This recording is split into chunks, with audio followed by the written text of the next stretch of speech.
الحمدللہ رب العالمین والعاقبۃ للمتقین ولا عدوان الا علی الظالمین والصلاة والسلام علی اشرف الانبیاء والمرسلین نبینا محمد وعلی آلہ وصحبہ اجمعین ومن تبعہم بإحسان الی یوم الدین اما بعد۔ محترم ناظرین، السلام علیکم ورحمۃ اللہ وبرکاتہ۔ پروگرام الجھنے میں آپ سب کا استقبال ہے۔ میں ہوں آپ کا میزبان عبد الباسط، اور اسٹوڈیو میں میرے ساتھ موجود ہیں ہمارے شیخ حافظ عبدالعظیم عمری مدنی حفظہ اللہ۔ شیخ صاحب، السلام علیکم ورحمۃ اللہ وبرکاتہ۔ وعلیکم السلام ورحمۃ اللہ وبرکاتہ۔ ناظرین، جیسا کہ آپ جانتے ہیں، اس سیریز میں ہم الگ الگ حلقات اور الگ الگ مجالس میں الگ الگ الجھنوں کے تعلق سے گفتگو کرتے آئے ہیں۔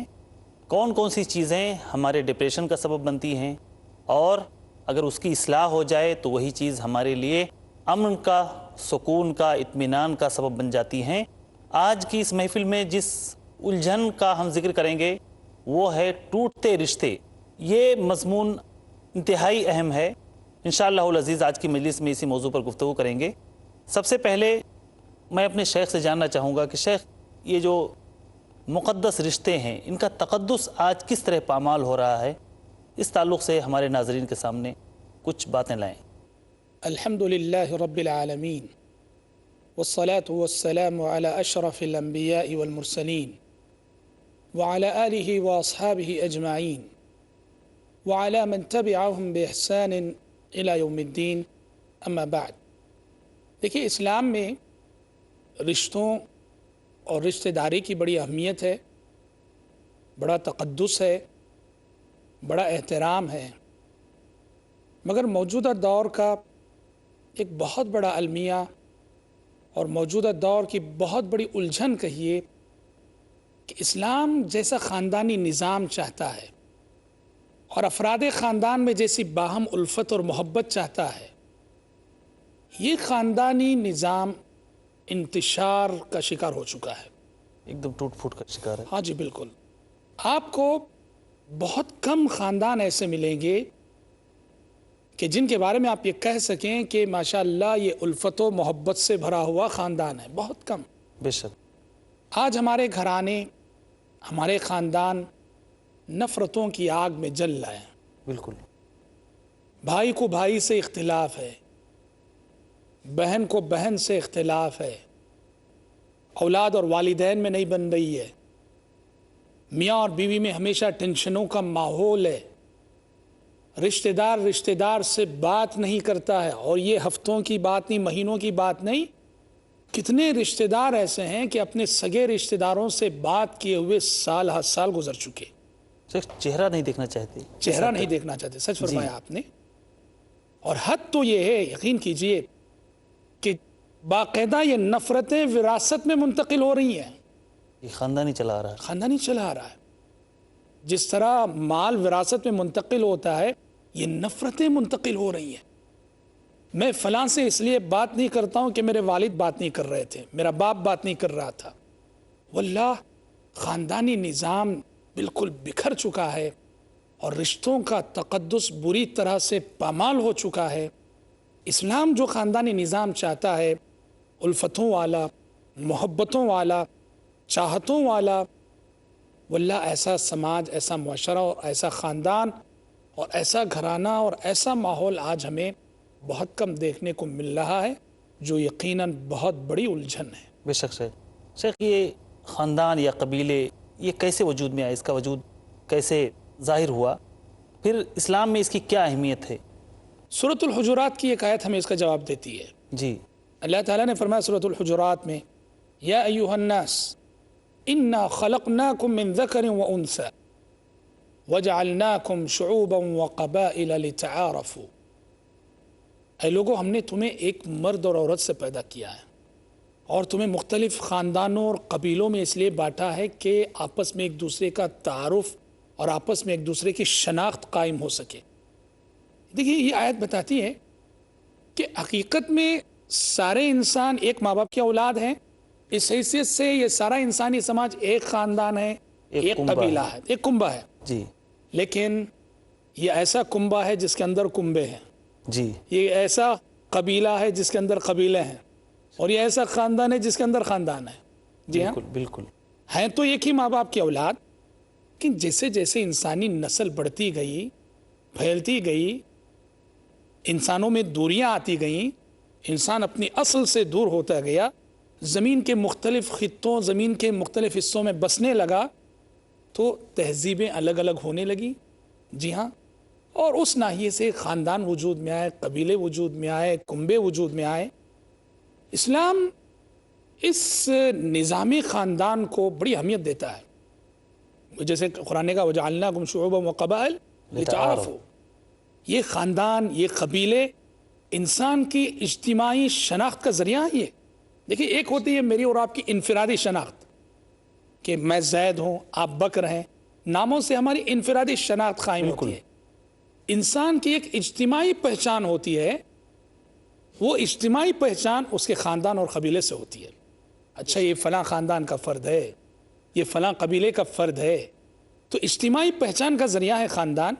اور بہت سارے شرعی احکام، بہت سارے شرعی مسائل ایسے ہیں جو اس خاندانی نظام سے جڑے ہوئے ہیں. جیسے مثال کے طور پر نظام میراث ہے.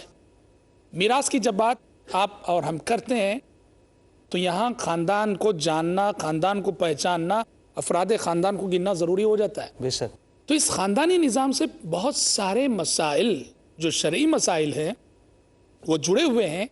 اس حیثیت سے خاندانی نظام کو اہمیت دینا اور خاندانی نظام سے جڑے رہنا، رشتوں کے تقدس کا احترام کرنا، پاس و لحاظ کرنا شرعاً از حد ضروری ہے، میرے لیے بھی، آپ کے لیے بھی، اور ہمارے ناظرین کے لیے. بے شک. یہ رشتہ داری کی کیا بنیادیں ہیں شیخ؟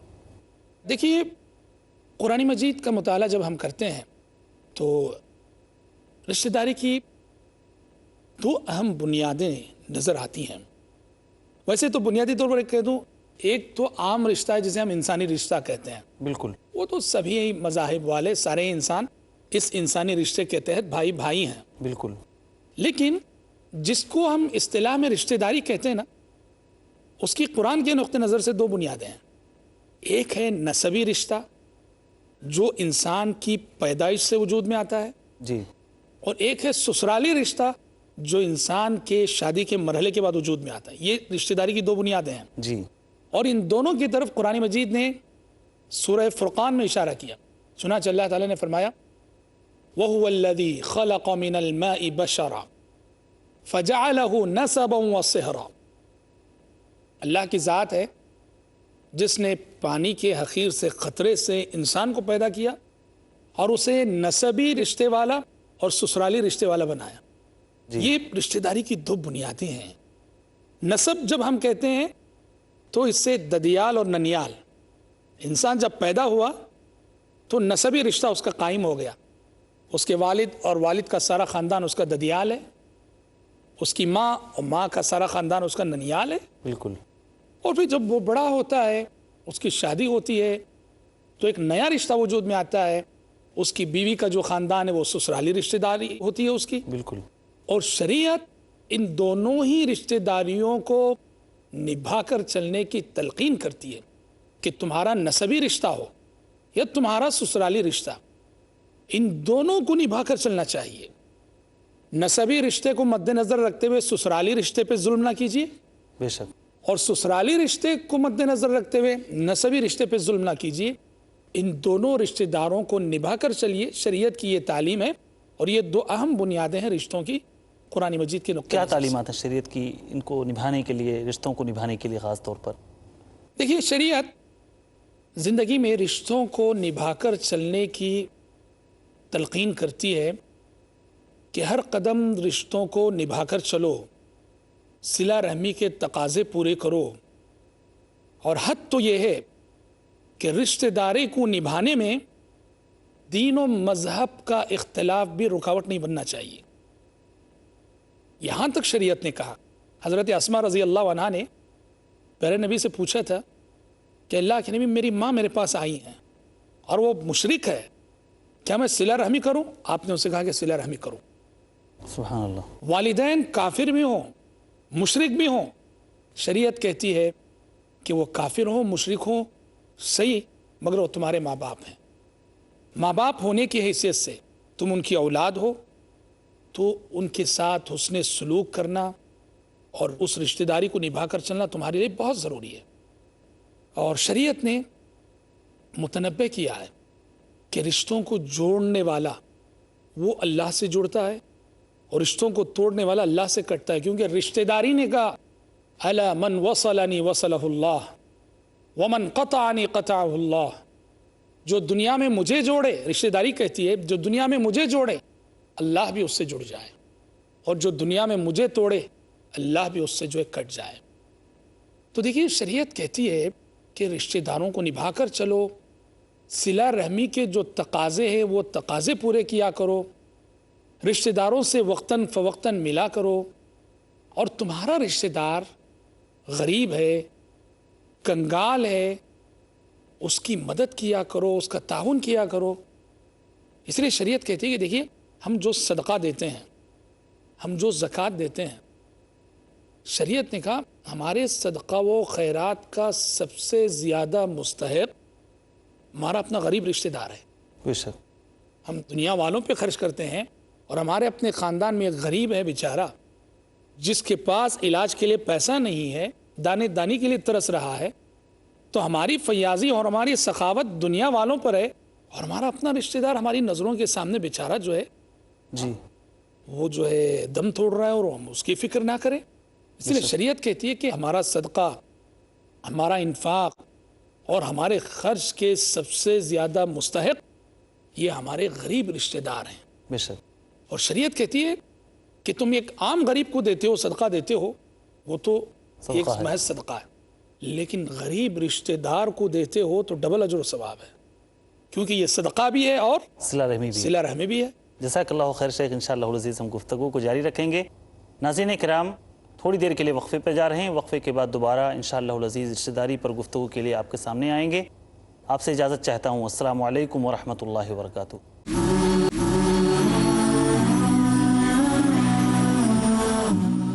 السلام علیکم ورحمۃ اللہ وبرکاتہ. ناظرین کرام وقفے کے بعد دوبارہ استقبال ہے.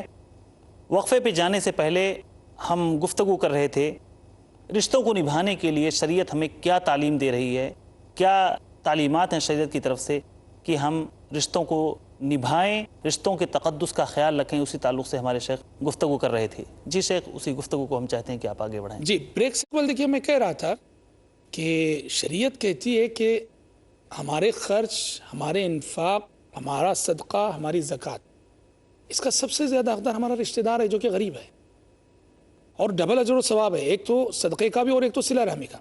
اور ایک حدیث سے پتہ چلتا ہے کہ رشتہ دار جو غریب ہے اگر اس سے ہمارے اختلافات ہیں، اس سے ہماری کچھ دشمنی ہے، ایسے غریب رشتہ دار کو دینا تو یہ اور زیادہ باعث اجر و ثواب ہے. اللہ اکبر. ہاں چنانچہ لسان نبوت کا ارشاد ہے افضل الصدقۃ علی ذی الرحم الکاشح، سب سے افضل صدقہ وہ ہے جو ایسے غریب رشتہ دار کو دیا جائے جو آپ کے تعلق سے اپنے دل میں جو ہے نفرتیں رکھتا ہے. اللہ اکبر. بہت بڑی بات ہوئی، سبحان اللہ. بہت بڑا امتحان بھی ہے. بہت بڑا امتحان بھی سچ ہے، اور بڑا دل گردہ چاہیے جی بالکل. انسان کو جو ہے ایسے رشتہ دار کو دینے کے لیے بڑا ظرف چاہیے.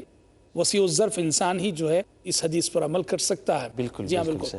تو رشتہ دار غریب اور ہم سے نفرت کرنے والا، ہم سے دور بھاگنے والا، اگر اس کو ہم دیتے ہیں تو شریعت کہتی ہے کہ یہ تو بہت ہی زیادہ باعث اجر و ثواب. تو شیخ رشتوں کو نبھا کر چلنے کے لیے بنیادی طور پر کیا تعلیمات ہیں؟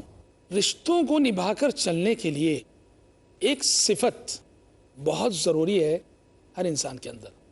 وہی انسان رشتوں کو نبھا سکتا ہے جس کے اندر یہ صفت ہو، اور جو اس صفت میں کمزور ہو وہ رشتوں کو نبھا کر چل نہیں سکتا. وہ جانتے ہیں کیا صفت؟ کیا؟ وہ ہے قوت برداشت. بے شک. قوت برداشت. بالکل. پیارے نبی فرماتے ہیں المؤمن الذي يخالط الناس ويصبر على اذاهم خیر من المؤمن الذي لا يخالط الناس ولا يصبر على اذاهم. پیارے نبی نے فرمایا کہ وہ مومن جو لوگوں کے ساتھ تعلقات رکھتا ہے، میل جول رکھتا ہے، ان سے ملنے والی تکلیفوں پہ صبر کرتا ہے، وہ بہتر ہے اس مومن سے جو مومن کہ نہ دوسروں سے تعلقات رکھتا ہے اور نہ ہی ان سے ملنے والی تکلیفوں پہ صبر کرتا ہے. یعنی قوت برداشت چاہیے.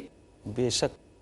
فرض کیجئے کہ کسی رشتہ دار سے ہم کو تکلیف پہنچ گئی، اگر ہم یہ اصول بنا لیں اور اس اصول پر چلیں کہ جو بھی ہمیں تکلیف دے گا اس سے ہم کٹ جائیں گے، تو ایک دن آپ تنہا ہو جائیں گے.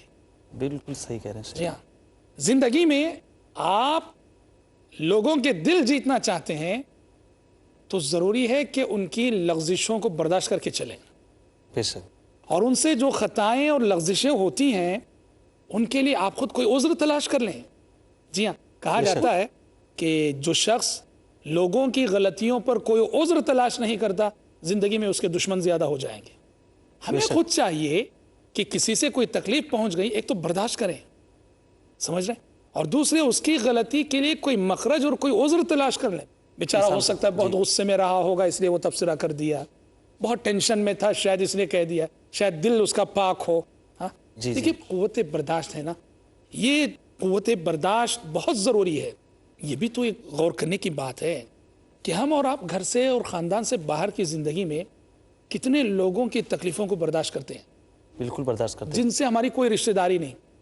جس کمپنی میں ہم کام کرتے ہیں، جس اسکول میں ہم کام کرتے ہیں، کتنوں کی تکلیفوں کو ہم برداشت کرتے ہیں.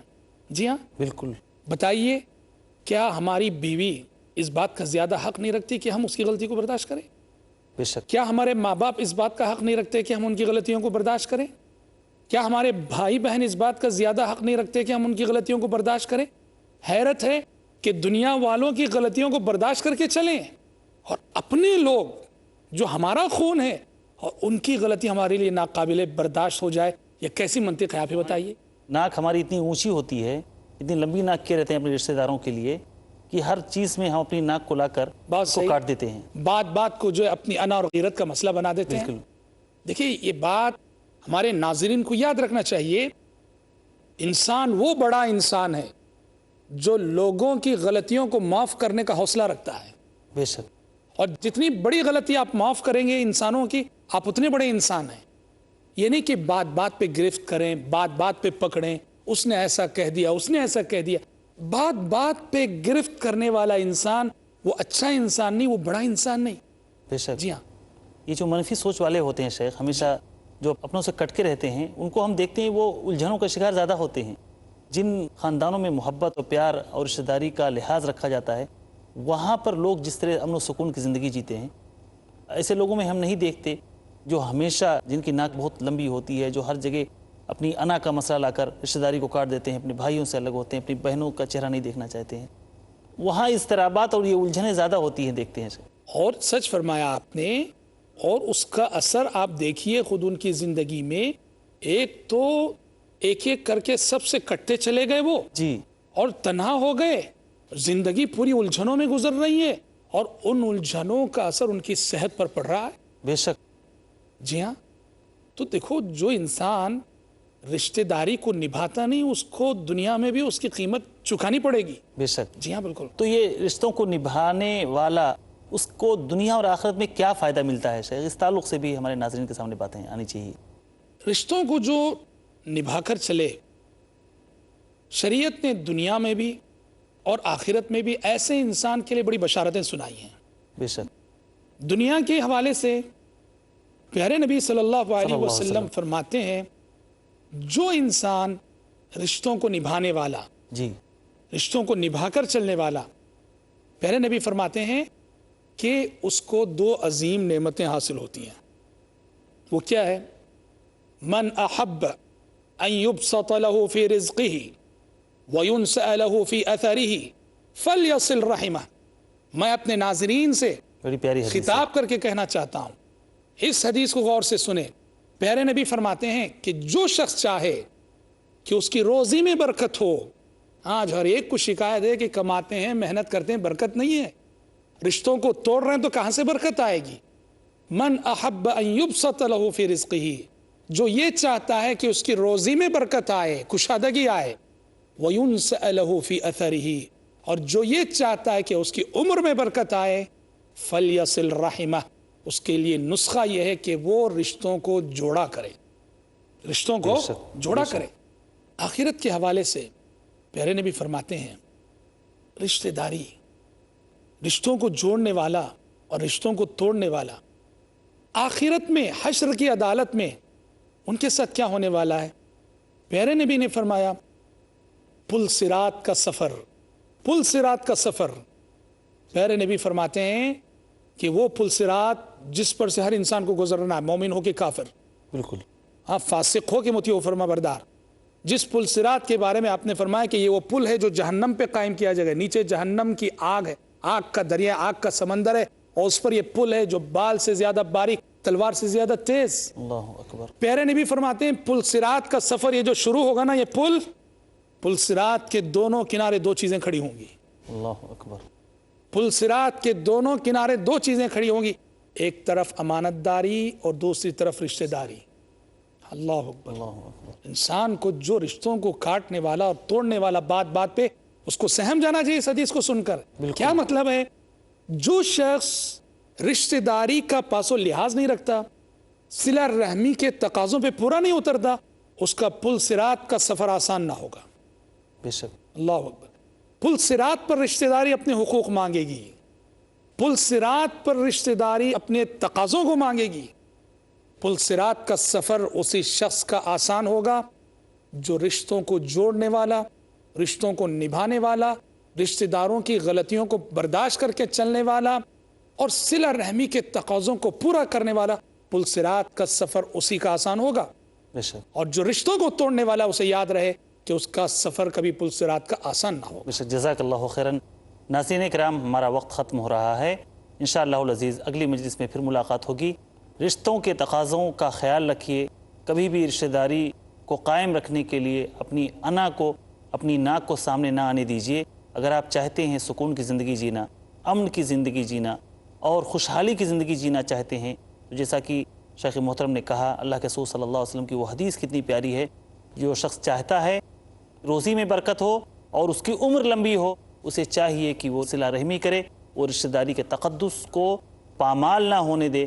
الہ العالمین تو ہمیں اس کی توفیق عطا فرما، آمین یا رب العالمین۔ والسلام علیکم ورحمۃ اللہ وبرکاتہ۔